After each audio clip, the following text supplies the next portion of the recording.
এখানে একটা শিক্ষামূলক কথা আছে, আপনারা কথাটা শুনুন। হ্যাঁ, আমি বক্তা হিসেবে কথা উপস্থাপনা করতেই পারি, অধিকার দিয়েছেন চুক্তিবদ্ধ করে এনে যে এই সময়ের মধ্যে আপনাকে স্বাধীনতা দেওয়া হলো, আপনি শাস্ত্র বজায় রেখে কথাগুলো আমাদেরকে শোনাবেন। এবার আপনার কথা আমরা বিচার করে দেখব কতটা মান্যতা দেওয়া যায়, উচিত কি অনুচিত। আজকের সবাই যারা আছেন কীর্তন শুনে শুনে অভ্যস্ত, আপনারা কথাটা শুনুন। এই যে কীর্তন চলছে, এই যে বৈষ্ণব মহাজনী পদ গাইছি, এই পদের মধ্যে বলা হলো মুরলী বাজাবে ধবলি চড়াবে। মুরলী বাজাচ্ছে কে? কৃষ্ণ, তিনি ভগবান। বেদ যাকে বলেছে পরম ব্রহ্ম, তাই তো। সখীদের দেওয়া নাম রাধাকান্ত, রাধারমন, প্রাণবল্লভ, এগুলো সখীদের ডাক, এগুলো জানি।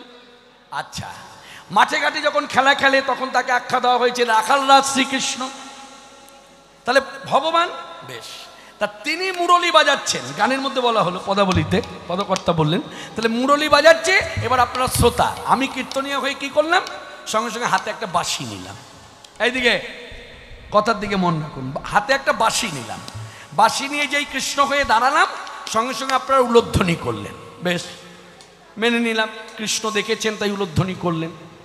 হ্যাঁ, আর দেখতে যদি সত্যি কৃষ্ণের মতো হয় তাহলে তো আর কোনো কথাই নেই, ভালো কথা। যাই হোক, এখন মুরলী হাতে কৃষ্ণ তো হলো, তারপরেই তো পদাবলিতে বলছেন পদকর্তা ধবলি চড়ায়, তাহলে গাই বাছুর। তা যিনি কৃষ্ণ সেজেছেন তাকে একবার প্রশ্ন করবেন না যে আপনি মুরলী নিয়ে তো কৃষ্ণ সেজে নিলেন, মাথায় চূড়া পরে তো কৃষ্ণ সেজে নিলেন, বড় করে একটা বনমালা পরে নিলেন, হাঁটু ছাড়িয়ে চলে গেছে তা নিয়ে কৃষ্ণ সেজে নিলেন, কৃষ্ণের পায়ে নুপুর থাকে আপনি নুপুর বেঁধে নিয়েছেন, কৃষ্ণ সেজে নিলেন। আচ্ছা, কৃষ্ণ তো ধবলি বাছুর চড়িয়েছে, গাই বাছুর। তা এই আসরের মধ্যে গাই বাছুর নিয়ে আসি, আপনি এবার গাই বাছুর নিয়ে দাঁড়ান। একটা জিনিস নিয়ে তো কৃষ্ণ নয়, শুধু বাঁশি নিয়ে তো কৃষ্ণ নয়, ধবলি চড়ায়, তাহলে গাই বাছুরের কথা বলা হয়েছে। ধবলি কালী হচ্ছে গাই বাছুরের নাম। তাহলে আমাদের গ্রামে অত সংখ্যক না থাকুক, অন্তত দুটো তিনটে পাওয়া যাবে, তা গাই বাছুর এনে দিচ্ছে, কিন্তু ওয়ান কন্ডিশন, শুনুন শুনুন, ওয়ান কন্ডিশন। কন্ডিশনটা হচ্ছে গাই বাছুর আপনাকে দেব, কিন্তু গাই বাছুর এখানে যেন মলমূত্র ত্যাগ না করে, সেটা দায়িত্বটা হবে আপনার। আপনি ওদেরকে সংযমী করে রাখবেন, পারবেন তো? কৃষ্ণের সঙ্গে যারা গাই বাছুর বিহার করত, মলমূত্র ত্যাগ করতো না, দূরে করত, কৃষ্ণের সঙ্গে যখন থাকতো তখন নয়। কিছু বুঝতে পারলেন কথার মধ্যে কি বলতে চাইছি? তাহলে খুলে বলে দিই, আমরা বাঙালি ভক্ত, আবেগবশত একজন জড়দেহের মানুষ কৃষ্ণ সেজেছে, তাকে আমরা কৃষ্ণ জ্ঞান করে, মানে ভগবান কৃষ্ণকে জ্ঞান করে তাকে দেখা মাত্র উলধ্বনি করলাম, হরিধ্বনি করলাম আর প্রণামও করলাম। অন্যভাবে নেবেন না। মেয়ে মানুষ আমরা যারা মেয়ে হয়ে জন্মেছি না, আমাদের মধ্যে একটু আবেগটা বেশি কাজ করে। এই কৃষ্ণ দেখে এবার যখন যাচ্ছি কীর্তন শুনে, এই কৃষ্ণ দেখে গিয়েছি, এই যেতে যেতে জানিস তো আজকের হরিবাসরে ওই যে 9টা 12টা কীর্তন যে করলো কীর্তনিয়া, ও হুবহু কৃষ্ণের মতো, হুবহু কৃষ্ণের মতো, হুবহু কৃষ্ণের মতো। তার মানে ভগবান কৃষ্ণ যেমন দেখতে, ওই কীর্তনিয়া কৃষ্ণ তেমন দেখতে। বলুন এবার, ভক্তির উন্নতি হয়েছে না অবনতি হয়েছে? আমি উত্তর চেয়েছি, কিন্তু হ্যাঁ বা না বলবেন। ভক্তির যিনি এই কথাগুলো বলছেন যেতে যেতে, তার উন্নতি হয়েছে না অবনতি হয়েছে? অবনতি হয়েছে। আচ্ছা, অবনতি যে হলো, মূলে কে? মূলে হলো যিনি কৃষ্ণ সেজেছেন, তার জন্যই তার অবনতি হলো। তাকে দেখানো হয়েছে যে কৃষ্ণ, কৃষ্ণ দেখলে তো ভক্তি করবেই, সে তো আর বিচার করেনি যে এই কৃষ্ণ আর ওই কৃষ্ণ আলাদা। ওই কৃষ্ণ হলো পরমব্রহ্ম ভগবান, আর এ হলো জড়দেহের কৃষ্ণ। হ্যাঁ, এর গ্যাসিডিটি হলে বমি হয়, এর সর্দি কাশি হলে নাক দিয়ে জল পড়ে, হ্যাঁ, এর রক্ত পচে গিয়ে পুজ হয়, এত কিছু তো বিচার করেনি। কিন্তু যিনি কৃষ্ণ সাজবেন, মনে রাখবেন, মাথায় রাখবেন, কুমারী পূজার যেমন একটা বয়স নির্ধারণ করা আছে, এত বয়স হলে তবেই কুমারী পূজা হয়, তেমনি ভালো করে মান্যতা দেবেন, না হলে প্রকৃত ভগবান কৃষ্ণকে অমর্যাদা করা হয়।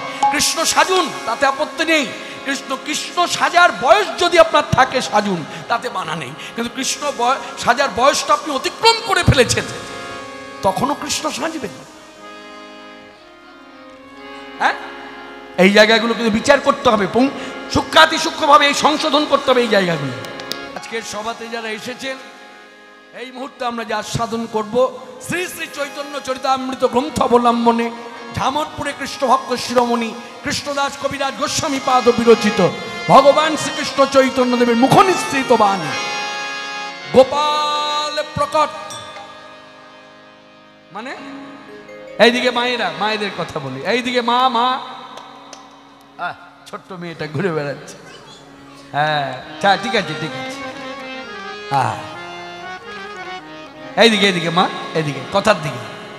তাই গোপাল প্রকট মানে গোপাল প্রতিষ্ঠা। আমি জানি না আপনাদের এই মন্দির কবে প্রতিষ্ঠা, বিগ্রহের প্রতিষ্ঠা কবে জানি না, কিন্তু আজকের সভাতে বসে আমরা শুনবো ধাম বৃন্দাবনে, শুনবো ধাম বৃন্দাবনে ওই গোবর্ধন পাহাড়ের উপরে, টিলার উপরে, যে ভাষায় বলি না কেন, ভাব রাজ্যে দাঁড়িয়ে ওই টিলার উপরে শ্রীপাদ মাধবেন্দ্র পুরীর হাত দিয়ে গোপাল প্রতিষ্ঠা। গোপাল ছিল কোথায়? একটা কথা আছে, কিন্তু কথাটা আমি একটু উজ্জ্ব রেখে বলি, কোনো কারণবশত, কারণটা কি সেটা খুলে বলবো না, কারণ সময়টা বেশি ভালো না। হ্যাঁ, আর সামনেই কি বলবো, এপ্রিলেই ভোট, অতএব সব দিক বিচার করতে হবে, কারণ আমি সংসারী মানুষ, যতই কীর্তন করি না কেন, ঘরে হ্যাঁ পরিবার আছে আমার, সব দিক চিন্তা করি, কথা বলতে হবে। তো আমি শুধু ইশারা ইঙ্গিতে বলে দিই, ইতিহাস তো আপনারা জানেন, সেই ইতিহাসের কথা যদি স্মরণ মনন হয়, গোপাল কেন মাটি চাপা পড়েছে সেটা অনেকেই বুঝতে পারছেন। ভয়ে ডরে মাটি চাপা দিয়েছে। গোপালের যে সেবা করত তার নাম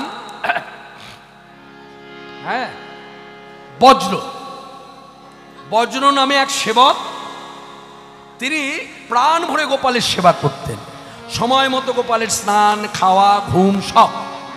কিন্তু সেই গোপাল নষ্ট হয়ে যাবে, অত্যাচার হবে গোপালের উপরে, এই ভয়ে ডরে সে কি করেছে, পাহাড় থেকে গোপালকে নামিয়েছে, নামিয়ে ঘোর জঙ্গলের ভেতরে গেছে, গিয়ে মাটি খুঁড়ে, এইদিকে কথার দিকে মন রাখুন, খুব আনন্দ হবে, মাটি খুঁড়ে গোপালকে চাপা দিয়ে দিয়েছে, বলেছে শোনো তোমাকে এখানে আমি লুকিয়ে রেখে গেলাম, যেদিন আবার শান্ত হবে পরিবেশ, এখন অশান্ত হয়ে উঠেছে, শান্ত হবে, হিংসা বিদ্বেষ থাকবে না, সেদিন আবার মাটি খুঁড়ে তোমায় উদ্ধার করব।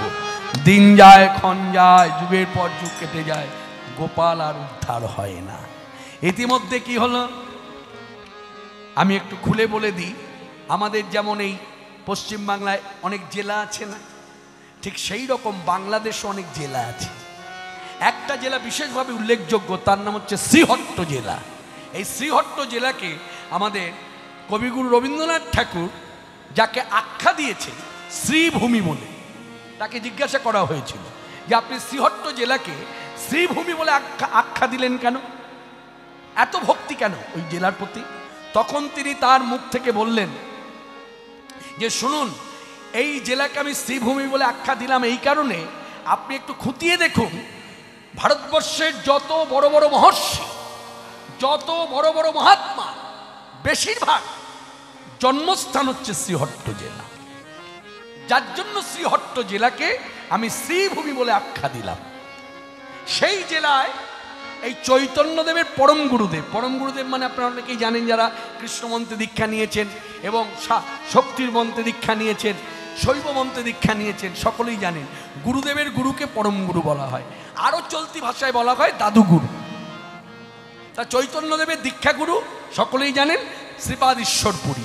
শ্রীপাদ ঈশ্বরপুরী পাঠ হচ্ছে বর্তমানে আপনারা জানেন হালি শহর, চৈতন্য ডোবা এখনো আছে, গঙ্গা গর্ভে তলিয়ে যায়নি, পাশ দিয়ে গঙ্গা গেছে তবু গঙ্গা গর্ভে তলিয়ে যায়নি, গঙ্গার ভাঙনে সেটা নষ্ট হয়ে যায়নি, এখনো কুটিরটা আছে তার গুরুদেব। সেই গুরুদেবের গুরু যিনি শ্রীপাদ মাধবেন্দ্র পুরী, যার শিষ্য হচ্ছে অদ্বৈতাচার্য প্রভু, সেই মাধবেন্দ্র পুরী ওই জেলায় জন্মেছিলেন। কোন গ্রাম? আসতে এইদিকে মায়েরা, মা মা মা এইদিকে, কোন গ্রাম? গ্রামের নাম বার্নি পূর্ণি গ্রাম। এই এত বড় নামটা এখন ছোট হয়ে গেছে, এখন শুধু সবাই বলে পূর্ণিয়া গ্রাম, কিন্তু গোটা নামটা হচ্ছে, পুরো নামটা হচ্ছে বার্নি পূর্ণি গ্রাম। এই বার্নি পূর্ণি গ্রামে মাধবেন্দ্র পুরীর আবির্ভাব। কিন্তু তিনি যখন এলেন তখন তিনি কিন্তু সংসারে আবদ্ধ হলেন, প্রথমেই কিন্তু সাধু হয়নি, পরবর্তীকালে এমন একটা দিন এলো যে দিনে ওই কৃষ্ণের বাঁশির গান তাকে ঘর ছাড়া করলো।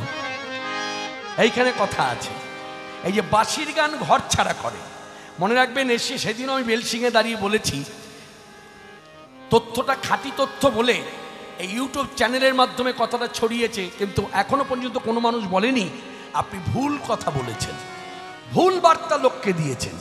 এশিয়ার মধ্যে, আমাদের গোটা এশিয়ার মধ্যে, এই যে শ্রীলঙ্কা, বাংলাদেশ, পাকিস্তান, ভারতবর্ষ, নেপাল, ভুটান, এই সব দেশ মিলিয়ে এশিয়ার মধ্যে যতগুলো দেশ আছে, সব থেকে খ্যাতনামা বাঁশিওয়ালার নাম বর্তমানে শ্রদ্ধেয় হরিপ্রসাদ চৌরাশিয়া।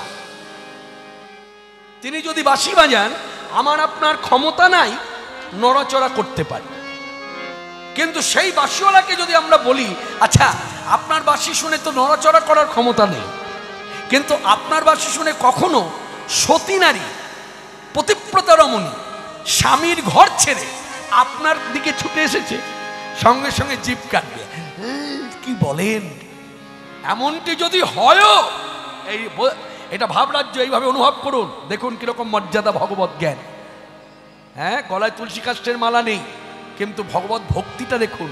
বলছে এমনটি যদি হয়ও, সেদিন থেকে আমার বাঁশিগুলোকে ভেঙে ফেলে দেবো, বাঁশি বাজাবো না। বলে কেন? বলে আমার গান শুনে যদি কেউ স্বামী ছেড়ে আমার কাছে আসে, তাহলে আমি তো হয়ে গেলাম ভগবান। ভগবানকে নকল করা যে মহাপাপ, তাহলে একজন বাঁশিওয়ালার কি অনুভব দেখো। আর আমরা এই পথের অনুগামী হয়ে আমাদের সেই অনুভব না, কিরকম অনুভব দেখো। বলছে বাঁশি বাজাবো না। মনে রাখবেন, এত বাঁশিওয়ালা আছে, কারোর ক্ষমতা নাই ঘর ছাড়া করতে পারে। একমাত্র বাঁশিওয়ালা যার নাম শ্রীকৃষ্ণ, যার বাঁশির গানে আমি আপনি তো কোন ছাড়, আমি আপনি তো কোন ছাড়। সতী পতি ছেড়ে দেহ দিয়ে দিল, মন দিয়ে দিল কৃষ্ণ পাদপদ্মে, পুরোটাই সমর্পণ করে দিল, আমি তোমার হলাম। সেই বাঁশির গান আজও বাজে, আজও বাজে। আমি বেশি দিনের কথা বলবো না, যারা যারা ফেসবুক ঘাটেন নিশ্চয়ই আমার সঙ্গে সহমত প্রকাশ করবেন। এই দিন 13 হলো, দিন 12-13 হলো, মায়াপুরের কিছু সাধু বৃন্দাবনে গিয়েছে। ব্রজবাসীদের ডেকে বললেন, আমরা মায়াপুর থেকে এসেছি, একটা কারণেই বৃন্দাবনে এসেছি, আমরা দূর থেকে শুনেছি পাশ্চাত্য দেশের মানুষ, আমরা বৈষ্ণব ধর্ম অবলম্বন করেছি, কৃষ্ণ মন্ত্রে দীক্ষা নিয়েছি, আমাদের ধ্যেয় বা উপাস্য কৃষ্ণপাদপদ্ম, কৃষ্ণই হচ্ছে ভগবান। তা আমরা শুনেছি ব্রজেতে নাকি এখনো তার বাঁশির গান শোনা যায়। ব্রজবাসীরা বললেন, হ্যাঁ শোনা যায়, আপনাদেরকে বংশীবটে যেতে হবে। তারা বংশীবটে এলেন, শুধু এলেন না, এই যে বট গাছটা, বাঁশি শোনা যায় বলে বংশীবট, এখানে কৃষ্ণ কখনো ঠ্যাকনা দিয়ে দাঁড়িয়েছে, কখনো ঠ্যাকনা দিয়ে বসে আছে, আর বাঁশিটা কিন্তু ওর সঙ্গে ছুঁয়ে আছে। সেই থেকে এমন কৃপা বর্ষিত হয়েছে, জানবেন কৃষ্ণকে ভগবত জ্ঞানটা কিরকম করতে হয় জানে? শুধু কৃষ্ণের দেহটা কৃষ্ণ নয়। এইদিকে ভালো কথা মন দিয়ে শুনুন, আমি ভালো কথা বলেই ডেকে ডেকে শোনাচ্ছি, যদি অন্য প্রসঙ্গ হতো কাউকে ডাকতাম না। মন দিয়ে শুনুন। আমাদের এক শ্রেণীর মানুষের ধারণা যে কৃষ্ণের যে দেহটা এই হচ্ছে কৃষ্ণ, না।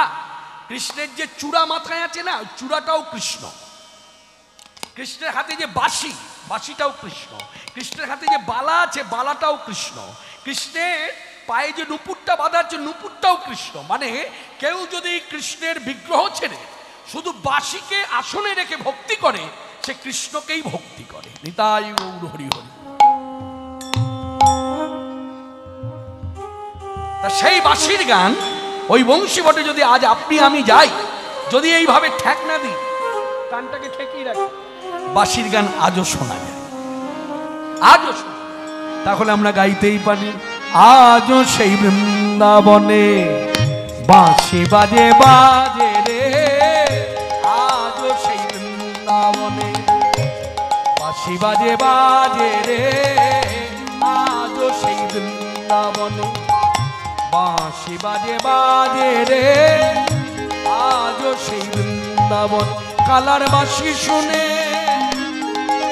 কালার বাঁশি শুনে বনে বনে কত শত ময়ূর নাচে রে আজ সেই বৃন্দাবনে বাসি বাজে রে আজ সেই বৃন্দাবনে আছে সেই রাধা রানী বাঁশি শুনে পাগলিনী আছে সেই রাধা রানী বাঁশি শুনে আছে সেই রাধা রানী রাধা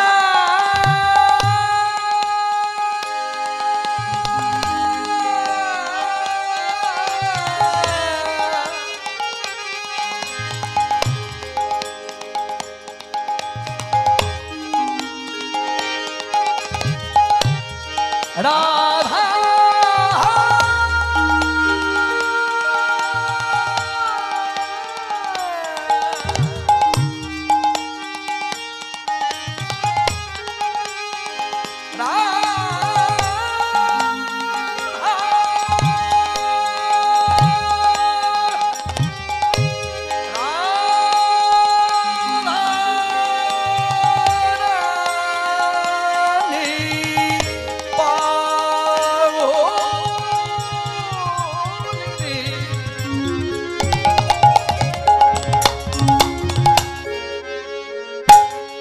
মনে মগিনী কৃষ্ণ বক্ষ বিলাসিনী মহাভাবে স্বরূপিনী রাধা লক্ষ্মী ঠাকুরানী মোদের রাধা রানী রাধা রাধা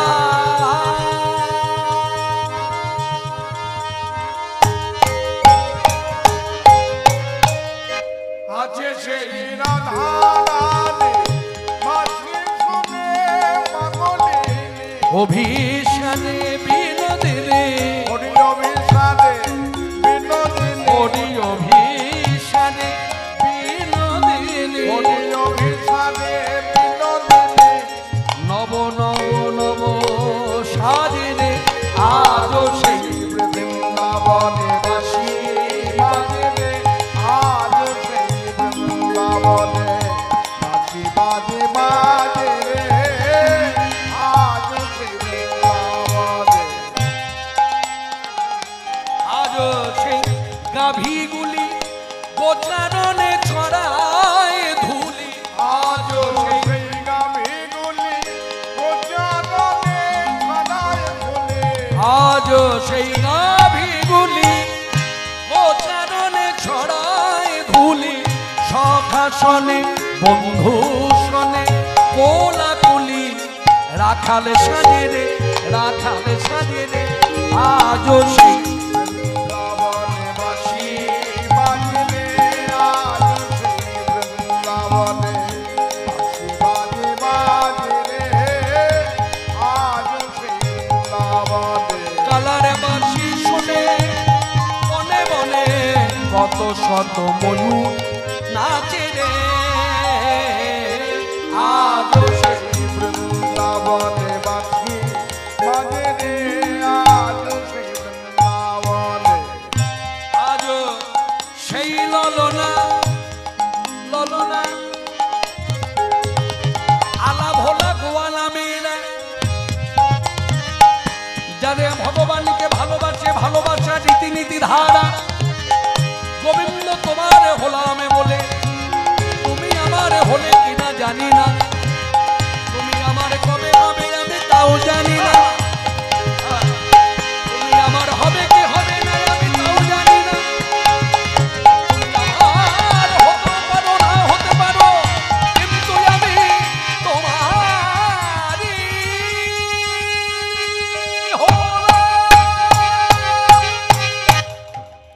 আজ সেই লালনা জলে ভরিতে যাই যমুনা আজ সেই লালনা জলে ভরিতে যায় যমুনায়, যমুনায়, যমুনায়।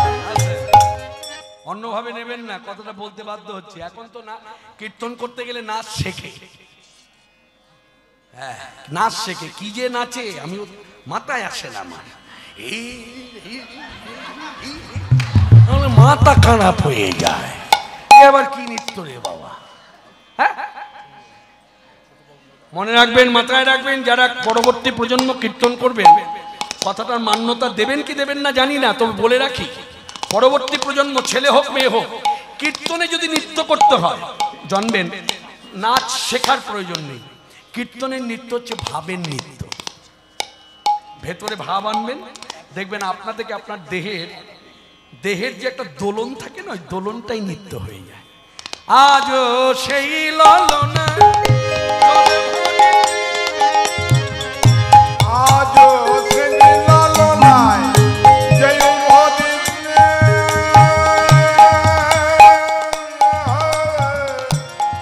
জল ভজিতে জল ভজিতে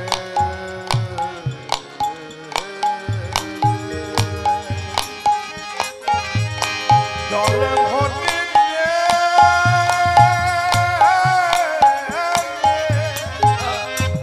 আজও সেই লালনায় চলে ভরিতে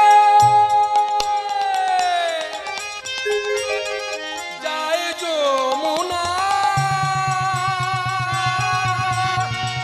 যমুনা। আজও সেই লালনায় জল ভরিতে যায় যমুনায় কদমে তলায় কদম সেই তলায় ছলনায়, কদমে তলায় কদম সেই তলায় ছলনায় কৃষ্ণ আছে রে, কৃষ্ণ আছে রে। আজও সেই বৃন্দাবনে বাসি, বাজে রে আজও সেই বৃন্দাবনে বাঁশির গানে বনে বনে বাঁশি শোনে বনে বনে বাঁশি শোনে কালারে বাঁশি শুনে, বাঁশি শুনে, বাঁশি শুনে বনে বনে।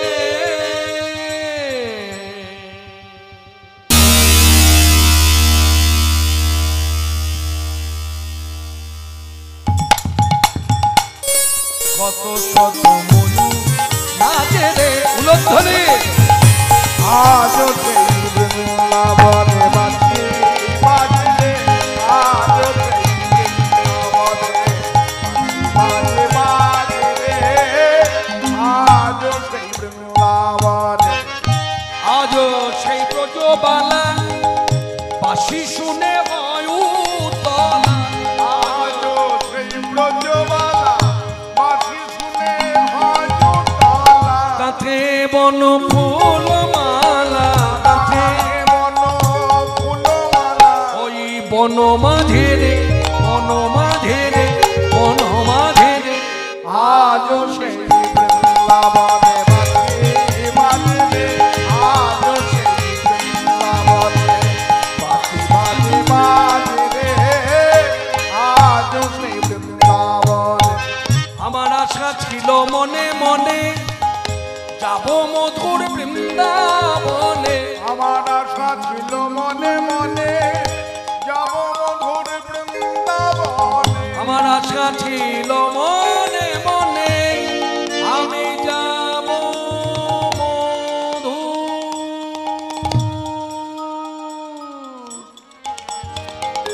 বৃন্দাবনে।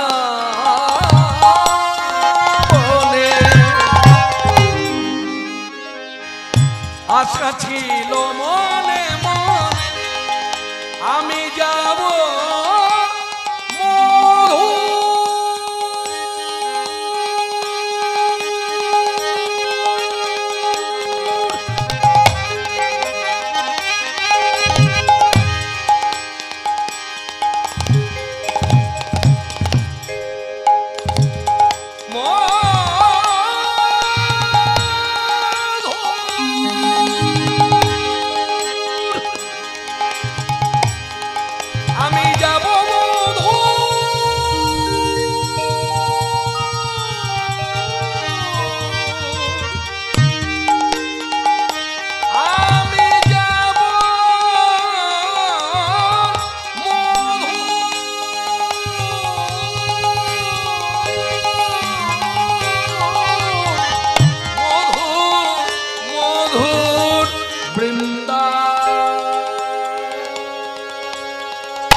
আশা ছিল মনে মনে আমি যাব মধুর বৃন্দাবনে।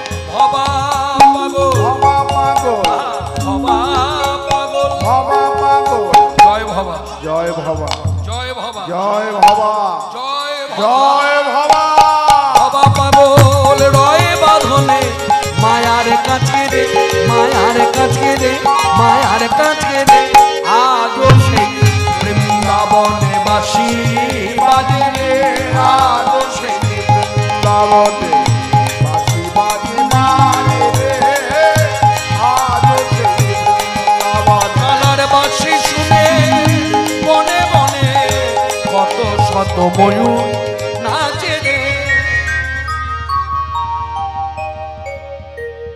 বাঁশি বাজে রে বাঁশি বাজে রে বাঁশি বাজে রই বলে রাধা কো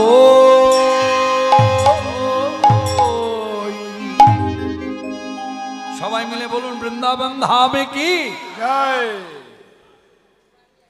রাধা ঠাকুরানী কি জয় গিরিরাজ কি জয় অনুগত দাস দাসী কি জয়। এই ধাম বৃন্দাবন মাধবেন্দ্রপুরে সংসার ছেড়ে বাঁশির গান শুনে সংসার ছেড়ে সাধু হয়ে তীর্থে তীর্থে ঘুরে বেড়ায়। এখানে একটা সুন্দর কথা আমার মনে পড়ে গেল, সাধু দর্শনের মাহাত্ম্য। এই যে দেখবেন জগতে এই যে যেমন এই জায়গাটা দিয়ে যদি আমরা কথাটা অনুভব করি, ধরুন এই যে আমরা এত মানুষ বসে আছি সবাই তো আমরা সংসারী। হঠাৎ করে একজন মঠবাসী সাধু এলো, আর সাধুকে দেখবার জন্য দেখবেন একটা আলাদা আকর্ষণ কাজ করে। তা এই এতজনের মধ্যে সাধুর প্রতি এত আকর্ষণ কেন? কারণটা জানলে আপনার খুব আনন্দ হবে। কিরকম কারণ জানবেন? একটা মানুষ, একজন মানুষ বারংবার যদি তীর্থ ধরে তবে সে তীর্থের পুণ্যতা লাভ করে। একজন মানুষ বারংবার যদি গঙ্গা স্নান করে তবে সে গঙ্গা স্নানের পুণ্যতা লাভ করে। আর সেই মানুষটি যদি একবার সাধু দর্শন করে সেই পুণ্যতা অর্জন করে। নিতাই গৌর হরি হরি। যার জন্য সাধু দর্শনে এত লোক আকর্ষণ, এত লোক জমায়েত হয়। আর সাধু কখনো আপনি জানবেন, সাধুকে কখনো আপনি ঘরে দিনের পর দিন রাতের পর রাত রাখতে পারবেন না। হয়তো আপনার ঘরে এলো, কথাগুলো বুঝে নিন, যারা কথাগুলো জানেন তাহলে মিলিয়ে নিন বক্তা ঠিক ঠিক বলছে কিনা। ধরুন কোনো সাধু ভাগ্য বলে আপনার ঘরে এলো, হয়তো একটা পরিচিত আছে, আসলো, আপনার আনন্দ হলো, একদিন সেবা দিলেন, হরি কথা শুনলেন, তার মুখে ভজনের কথা শুনলেন, আনন্দ হলো। আপনি তাকে বললেন আগামীকালের দিনটাও থেকে যান। বললো ঠিক আছে মা, তোমার বাসনায় পূর্ণ হোক, আগামীকালও থাকবো। এবার সে নিজে থেকে বললো আমি পরের দিনটাও থাকবো, তুমি চিন্তা করো না, আর দুদিন থেকে আমি যাব। আপনাকে বললো, আপনি কিন্তু জানলেন যে পরের দিনটা থাকবে বলেছে। হঠাৎ করে যেই দুটো রাত্র গত হয়ে পরের দিন পড়েছে সকাল, সঙ্গে সঙ্গে সাধু তার ঝোলা নিয়ে বলছে মা আমি আসি। আপনি পারবেন না তাকে ধরে রাখতে। কেন না কারণ হচ্ছে সাধু হলো স্বতন্ত্র। সাধু কারোর ইচ্ছার অঙ্গুলি হেলু নিতে চলে না, তার মন যা চাইবে সে তা করবে। আর সাধু কথার অর্থই হচ্ছে যার জীবনটাই ধুধু, সেই হলো সাধু। তা সেই স্তরের সাধু মাধবেন্দ্রপুরী। আজকে এই তীর্থ, কিছুদিন কাটালো, পরের দিন আরেক তীর্থ, কিছুদিন কাটালো, আবার পরে আরেক তীর্থ, এইভাবে ঘুরতে ঘুরতে পূর্বে শ্রী মাধবেন্দ্রপুরী আইলা বৃন্দাবন। ভ্রমিতে ভ্রমিতে ভ্রমিতে গেলা যথা গোবর্ধন। পূর্বে শ্রী মাধবেন্দ্রপুরী আইলা বৃন্দাবন। ভ্রমিতে ভ্রমিতে গেলা গোসাই যথা গোবর্ধন। গোবর্ধনে এসেছে সাধু তো শরণ মনন কৃষ্ণ কৃষ্ণ কৃষ্ণ জয় রাধা রমন জয় কুঞ্জ বিহারী জয় রাধা রমন জয় কুঞ্জ বিহারী জয় জয় কালীয় দমন জয় কালীয় দমন গোবর্ধন গিরিধারে গোবর্ধন গিরিধারে জয় রাধা রমন জয় কুঞ্জ বিহারী জয় রাধা রমন জয় কুঞ্জ বিহারে জয় নবীন নীরদন জয় শ্যাম সুন্দর আমার মদন মোহন বংশীধারী জয় নবীন নীরদন জয় শ্যাম সুন্দর মদন মোহন জয় কালীয় দমন জয় কালীয় দমন গোপীজন দিদি বিহারে গোপীজন গিরিধারে জয় রাধা রমন জয় কুঞ্জ বিহারী জয় রাধা রমন জয় কুঞ্জ বিহারে হে কৃষ্ণ করুণা সিন্ধু তুমি মনে করুণা কর তুমি মনে কৃপা জয় রাধা রমন জয় কুঞ্জ বিহারে জয় রাধা রমন কীর্তনে মগ্ন না না না না, আহারে মন নাই আহার নিদ্রা জলপান মন নাই উপবাস নির্জল উপবাস এই যে নির্জল উপবাস মনে রাখবেন অনেক উচ্চ স্তরের ভক্তি স্পর্শ না করলে সে কখনো নির্জল উপবাস করে থাকতে পারে না আমরা এক শ্রেণীর মানুষ আছি হ্যাঁ আমি নিজেকে দিয়ে ভাবি একটা সময় আমারও ভাবনা ছিল যারা নির্জল উপবাস করে ভাবতাম খুব বাড়াবাড়ি মনে রাখবেন ভক্তি নাই বলেই ভাবটা এলো যদি আমার সেই ভক্তি থাকতো তাহলে কথাটা নিয়ে ভাবতাম উপবাস উপকথার অর্থ হচ্ছে নিকট বাস তাহলে নিকট বাস তাহলে ওই দিনে যেদিন উপবাস সেই দিনটা তাহলে কার নিকট বাস কৃষ্ণের নিকটে বাস তাহলে কৃষ্ণের নিকটে বসে থাকা তাহলে কৃষ্ণের নিকটে যে বসে আছে তার ভক্তিটা কেমন যে না এই দিনে আমি জলগ্রহণ পর্যন্ত করব না কারণ জলগ্রহণ করতে গেলে জলের পাত্রের জায়গায় যেতে হবে গিয়ে জল ঢালতে হবে পাত্রে তারপর জল পান তাহলে কতটা সময় আমি কৃষ্ণ ছাড়া হয়ে রইলাম হ্যাঁ যার জন্য জানবেন এই যে গোটা বৈষ্ণব জগতে যত বৈষ্ণবীয় আচরণ ভক্তির পথে ভজনের পথে যত বৈষ্ণবীয় আচরণ আমরা চোখে দেখি বা চোখে এতদিন ধরে দেখেছি বা আরও দেখব পরবর্তী প্রজন্ম যারা সাধু হবে বৈষ্ণব হবে হ্যাঁ পরম বৈষ্ণব তাদের যে আচরণটা মনে রাখবে সব এসেছে ব্রজে রাধা ঠাকুরানী থেকে চালান করেছেন ভগবান চৈতন্যদেব ওই যে একটি আখন আছে না যারা কৃষ্ণদাসী তাদের মুখে এই আখরটা শোনা যায় তারা শিবকে বারবার বলে ওরে শোন আমি তিল তুলসী যমুনার জল নিয়ে আমি কি করব আমি আমার দেহ মনপ্রাণ সমর্পিব গোবিন্দের পায় বলে আচ্ছা তুলসী দিলি কেন না কৃষ্ণ তুলসী ছাড়া গ্রহণ করে না তাই তুলসী দিলি তাই তো আচ্ছা এবং আরো বলা যায় তুলসী দিলে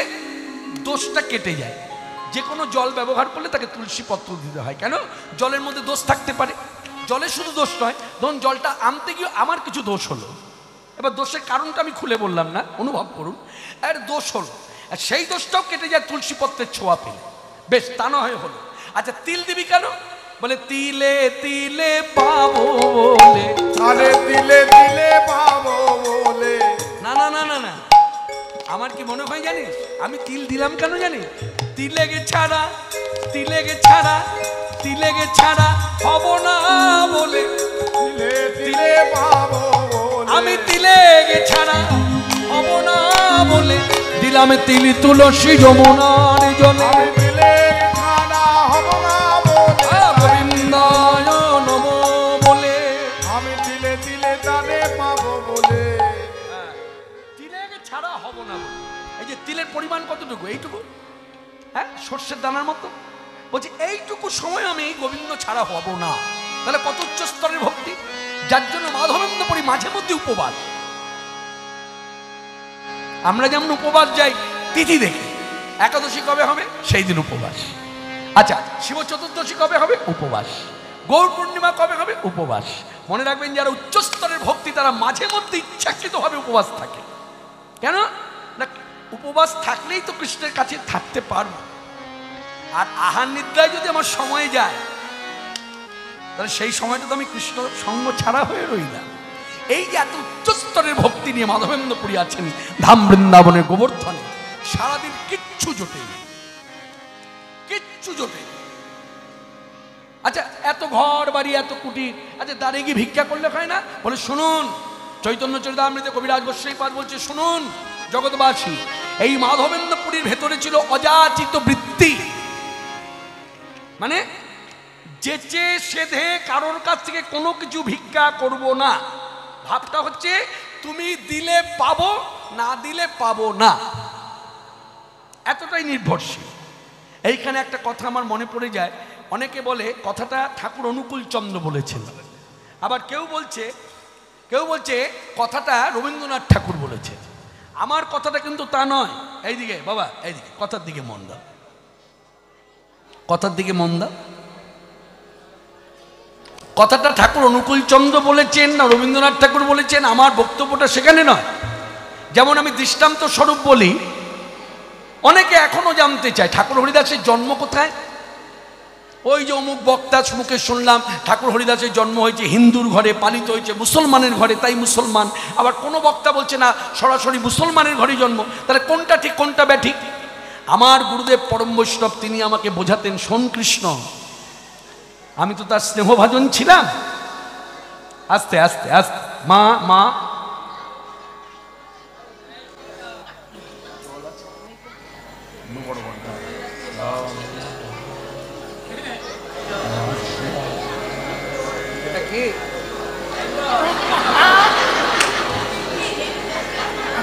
অতএব মুখে বলে যখন হবে না, তখন চৈত্র মাসে, আজকে কত তারিখ? 18 তারিখ। ইতিমধ্যে এই যে পুরো ভিজে গেল আস্তে। তা আজকে সভাতে যারা আছেন তাদের প্রত্যেকের উদ্দেশ্যে বলি, আপনাদের 102 বছরের হরিসভা কম নয়।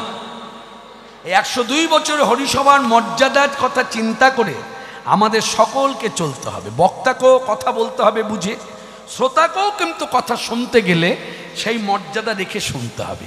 কারণ বছরটা দেখতে হবে, বয়সটা দেখতে হবে। 102 বছর, এটা যেমন আপনাদের গর্ব। সেই গর্বটা করতে গেলে, গর্বটাকে ধরে রাখতে গেলে সবার উচিত এখন এই মুহূর্তে চৈতন্য চরিতামৃতের কথাগুলোকে মন দিয়ে শোনা। আমরা যে কথার মধ্যে দাঁড়িয়েছিলাম সেই কথা থেকে একটু বাইরে গেলাম, এটা আমার আমি মনে করি একটু দোষ হলো। তা দোষটা আমার কারণে আপনাদেরও হয়েছে, শোনায় আপনাদের ব্যাঘাত হয়েছে। অতএব এই দুজনার দোষ কাটবে কিসে? একমাত্র কলিযুগে হরিনাম মহামন্ত্র সব দোষ কাটিয়ে দেয়। তাই আবার চিৎকার করে সবাই বলবো, হরে কৃষ্ণ কৃষ্ণ হরে কৃষ্ণ হরে কৃষ্ণ কৃষ্ণ কৃষ্ণ কৃষ্ণ কৃষ্ণ হরে হরে হরে হরে হরে রাম হরে রাম হরে রাম হরে রাম রাম রাম রাম রাম হরে হরে। হরে হরে। ডক্টর মহানমব্রত ব্রহ্মচারীজি স্নেহভাজন হলাম আমি, তার শিষ্য, বয়সে ছোট। হ্যাঁ, তা সেই গুরুদেব আমাকে বলছে তার ভাষায়, শোন কৃষ্ণ, ঠাকুর হরিদাস কোথায় জন্মেছে সেই দিকে না তাকিয়ে ঠাকুর হরিদাস এলেন, আমাকে তোকে কি দিলেন সেটা নিয়ে ভাববার বিষয়। কি দিলেন? শিক্ষা দিলেন যে জাতি কুল নির্বিশেষে, জাতি কুল নির্বিশেষে আসল হচ্ছে হরিনাম, আর হরিনামের মুখ্য ফল হলো দুর্লভ কৃষ্ণ ভক্তি লাভ। এটা ঠাকুর হরিদাস না এলে জগতে আমরা জানতে পারতাম না। যার জন্য বৈষ্ণব জগতে একটা কথা প্রচার আছে, প্রচলিত কথা, ভজনে ঠাকুর হরিদাস, ত্যাগে রঘুনাথ দাস।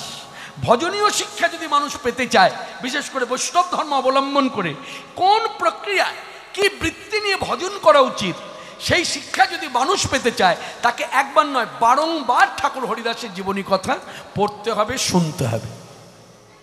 আর ত্যাগের শিক্ষা যদি কেউ পেতে চায়, তাহলে রঘুনাথ দাসের জীবনী কথা পড়তে হবে, শুনতে হবে, একবার নয় বারংবার।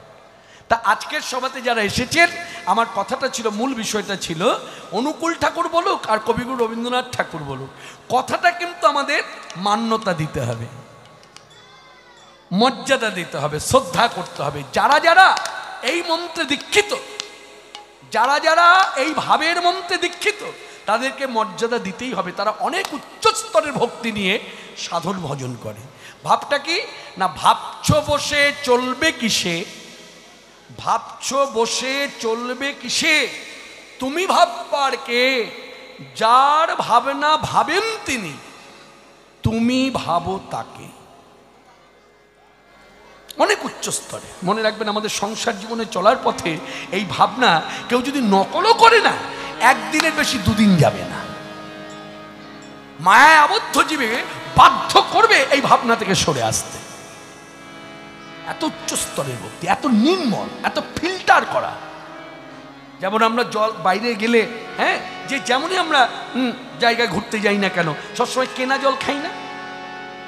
কেনা জলটা খাই কেন না, ডাক্তারি মতে বলে, দেখুন আপনি যদি 10,000 টাকা কেনা জলেও খরচ করেন, তাহলে 10 লাখ টাকার একটা রোগ আপনি রোধ করতে পারবেন। আর 10,000 টাকার মায়া করতে গিয়ে 10 লাখ টাকার একটা রোগ বাঁধিয়ে আসবে। যার জন্য সবসময় ফিল্টার করা জলের দিকে মানুষের একটা আকর্ষণ বেশি। তেমনি এই সাধন ভজন ও ফিল্টার শুদ্ধ, এই হচ্ছে সাধু সন্ত বৈষ্ণব। তাদেরকে দেখতে হবে যে কতটা শুদ্ধ মনে ভগবৎ চিন্তা। না বলে ভাবুন তো, এত কুটির, এত ঘর, সারাদিন কিচ্ছু খাইনি, দাঁড়িয়ে গিয়ে তো ভিক্ষা করতে পারে। বলছেন যাবো না, তিনি এনে দেবেন, না হলে তো গীতার বাণী মিথ্যা হয়ে যায়। বহাম মহাম বহন করি, কারটা বহন করে, কারটা। এই যে আমি কৃষ্ণপালজি কীর্তন করি, আমি আমার নাম দিয়ে বলি, তাহলে আপনারা বুঝতে পারবেন। আমি যে কীর্তন করি, আমি তো টাকা পাবো বলে হরি কথা বলি। যখন আমায় কেউ টাকা পয়সা দেয় না, তখন তো কেউ হরি কথা আমার মুখে পায় না। আপনি এইভাবে বিচার করুন, আমি নিজেকে দিয়ে বলছি দৃষ্টান্তটা।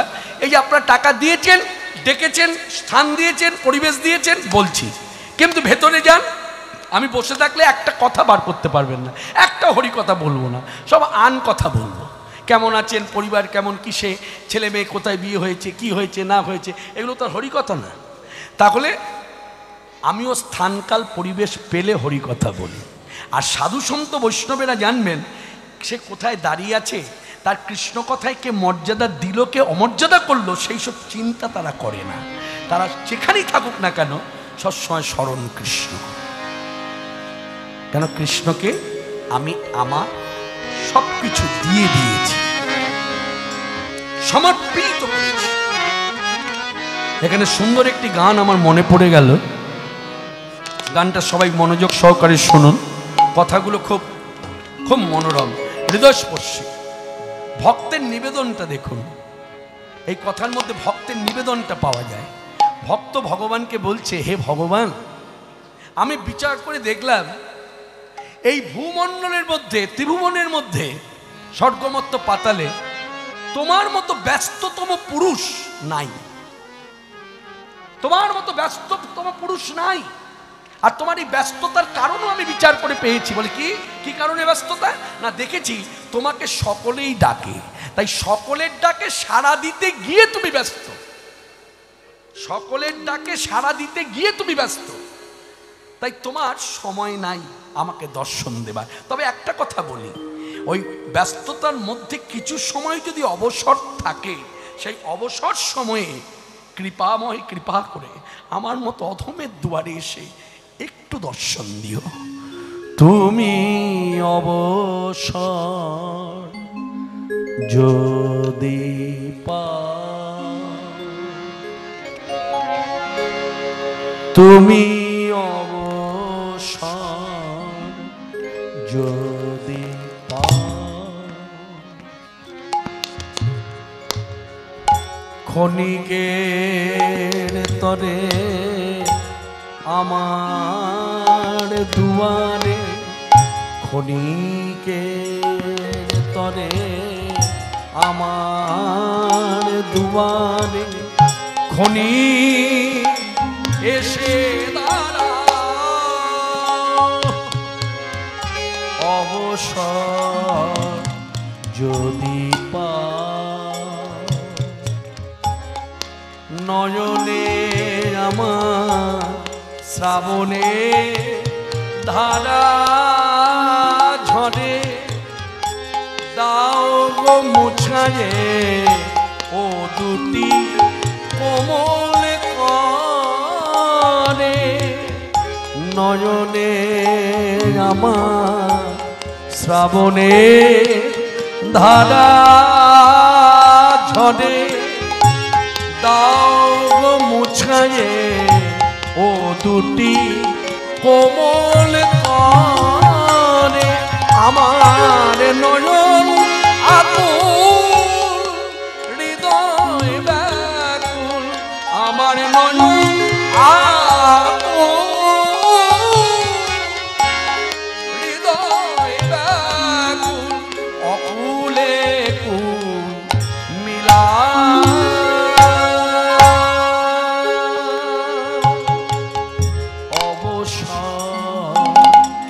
যদি পাও, ক্ষণিকের তরে আমার দুয়ারে, ক্ষণিকের তরে আমার দুয়ারে, ক্ষণি এসে দাঁড়াও, কামনার শিখা সদাই জ্বলিছে অশান্ত অন্তরে, নীরব নিভৃতে বেদনা কাঁদিয়া কাঁদিয়া মরে, কামনার শিখা সদাই জ্বলিছে অশান্ত অন্তরে, নীরব নিভৃতে বেদনা কাঁদিয়া কাঁদিয়া মনে, সব ব্যথা সকদল দলে, সব ব্যথা সকদল দলে, চরণে রহিতে